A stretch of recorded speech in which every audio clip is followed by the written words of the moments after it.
Kyle Tucker was supposed to represent the Fresno Grizzlies at the AAA All-Star Game on July 11. Instead, he will don Astros gear today. Astros fans have asked for Tucker since the Super 2 deadline passed in June. This kid is not someone that the Astros will call up as a fourth outfielder. Tucker will be the primary left fielder. He earned the nickname Ted this spring. According to Jake Kaplan, Tucker has been called up with Jake Marisnick being sent down. The team has won 4 games in a row and scored 11 runs last night, but the front office felt that it was time for Tucker. While he won't be the youngest player to debut for the Astros, he is the youngest since Carlos Correa in 2015. The 21-year-old outfielder will be the youngest active player in the American League, via Chandler Rome.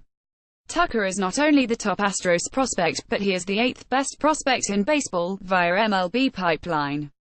He is a potential 5-star player with a .306 batting average with 14 homers and 66 RBI while stealing 14 bases in AAA. Tucker had a spring training that should have earned him a spot on the Astros roster, batting .409 with 5 homers and 21 RBI via MLB.com. Unfortunately, the Astros were worried about service time and wanted him to develop more. Sources: the Astros have called up touted outfield prospect Kyle Tucker from AAA Fresno. Jake Kaplan at Jack M. Kaplan July 7, 2018. There were some hints that this was coming. While many people expected Tucker to participate in the All-Star Futures game, he was left off the roster. Craig Mish speculated that this meant he was about to get the call because the MLB often inquires on availability. Mish told people to pick up Tucker because the Astros likely told them he was being promoted. Some people speculated that Tucker was indeed on the way up because he was not on the Grizzlies roster last night.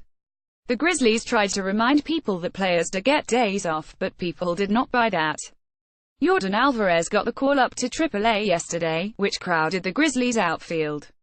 Jake Kaplan wrote about how they would alleviate the crowded AAA outfield yesterday. Subscription required. A look at why now. With Carlos Correa still on the DL, the Astros felt like they needed more offense from left field. Marwin Gonzalez has played shortstop mostly since Correa hit the DL. That left Tony Kemp and Marisnick playing as the third outfielder. While you can't argue the energy and passion of Kemp, it was time for Tucker to make his debut. The decision had to come down to Kemp and Marisnick. They went with Kemp because of what he can do at the plate. Both are good defenders, but Marisnick is on a whole different level. Kemp has an infielder's arm in the outfield but still has enough to get the job done. This could be a blessing in disguise for Marisnick to get regular at-bats in AAA to gear up for the playoffs. We'll talk more about this later.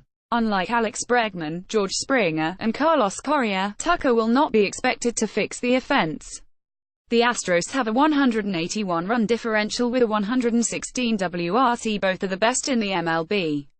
Team stats via MLB.com and Fangraphs. The Red Sox 467 have scored more runs than the Astros 458. But the Houston pitching staff has allowed the fewest runs 277, according to Rome. Tucker will wear jersey number 3. A.J. Hinch said that Tucker would bat 7th today and play in left field via Brian McTaggart. While he could move up in the lineup down the road, it's doubtful he bats higher than 6th this year. They went to put as little pressure as possible on their young star. In the last 28 days with the Grizzlies, Tucker has batted .390 with 6 homers and 20 RBI while stealing 6 bases. The best time to call up a prospect is when he is needed, and he is hot. This is the case for Tucker as we should see him in left field on most nights. Tucker bats left-handed and is batting above .300 versus right and left-handed pitches. He is not a platoon type of player but will take a seat occasionally for Kemp. Can't wait for first pitch today.